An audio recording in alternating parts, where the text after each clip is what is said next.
jewe nize kuri ene risengagara ngaha mu gisagara ca Bujumbura, hanyuma mpejeje niga scientifique A, hanyuma nagiye kwiga muri kaminuza y'u Burundi muri faculté de sciences, département de physique.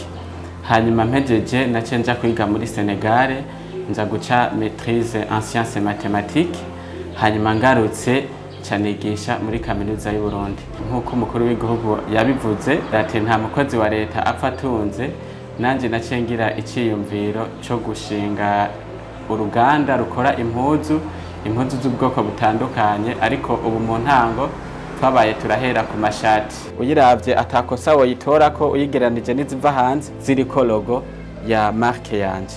Iki ciyumviro rero canjemo cyo gushinga ino entreprise bivanye n'ukuntu nagumye niyumvira impamvu Uburundi buguma bw'importa ibintu vyinshi kandi twari dushoboye kuvyikorera ngaha. Rero kubera nari nsanzwe nzi gushona buke buke, naciye mfata umugambi wo kwiyumvira ati mbega sinokora impuzu kugira ngo abarundi bambare ibikorewe ngaha mu gihugu cacu. Kandi si nivyo gusa vyatumye ntangura ino entreprise, nuko kenshi nagenda abona abantu nk'ama societe atandukanye afise uniforme zikoze nabi. Caniyumvira nti ntawoshinga entreprise ikaba yashobora gukora uniforme nziza zishonye neza. Sanga rero namaze gutangura kwiyumvira imashini nokoresha, nagize amarecherche atandukanye kuri Google, hanyuma nza kuronka ubwoko bw'amamashini bukenewe kugira ngo umuntu ashobore gukora amashati. Amamashini rero nayabonye kuri Alibaba, hanyuma ndatubika umukanda ndaronka amafaranga make yo kugura imashini zishika kuri zitatu. Rero imashini zimaze gushika naciye ngira novuga appel d'offre, ndahamagara abatayeri kugira ngo baze dukorane ndabereka ivyo nifuza. Rero urugero nshitseko ndarushima kuko ishati nkoze nta tandukaniro na ritoya rihari ugereranije n'amashati twitwa ko avuye hanze. Mbere rimwe na rimwe hari naho sanga nayifyinyoye isa neza kurusha izo zindi. Iciyumviro canje nuko entreprise yanje yokomera kugera aho ikora impuzu abarundi bambara, ndetse hakagira nizo dushobora gushora mu makungu. Ndifuza gushinga magasin abakiriya banje bashobora kuja gusangamo ivyo nakoze, kuko entreprise noyishinze muri ville, ariko ikibazo cy'umuyaga nkuba usanga ari ikibazo kigoye. Entreprise ndashobora kwishinga muri quartier, ariko centre ville nkagira magasin nziza abantu bashobora gusangamo ivyo nakoze. Aya matisi nkoresha nayo ngura ngaha, nukuvuga ngo ndayagura kuba yagurisha en detail. Ibiciro rero vy'amashati ava muri zino tisi biratandukanye, ni guhera kuri 35,000 gushika ku 150. Aho mu 150 mbavuze nk'ishati ikozwe muri lin, ishati ibikozwe muri lin nziza. Ibitambara vya lin hano mu gihugu cyacu cy'u Burundi birazimvye.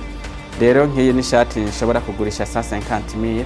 Ni shati ikoze neza kandi ni shati ikoze ku bipimo international, kubera ko standard international, kubera ko nkahanye ni iyi ni shati ya XL, ariko aha hariho ishati ya small size. Nk'iyi ni shati y'amaboko magufi ya small size, haba harimo n'utu etikete twerekana ibipimo, ku buryo untumye ishati uvuga uti nambara small size, naho utaza washimye igitambara jewe ndayigukorera, hanyuma uje kuyigera ugasanga iragukwiye. Hanini akabijya dufise mu gukora amashati nuko dukoze ishati tuza gusanga ari shati ufunze mu izosi ibikwiranye n'izosi, mu gihe ayandi materiel de couture ubabwiye bashona ishati ipima nka 16 cm mu izosi badashobora kubikora. Ariko hano muri za style turakora ishati ikwiye umuntu kandi imubereye.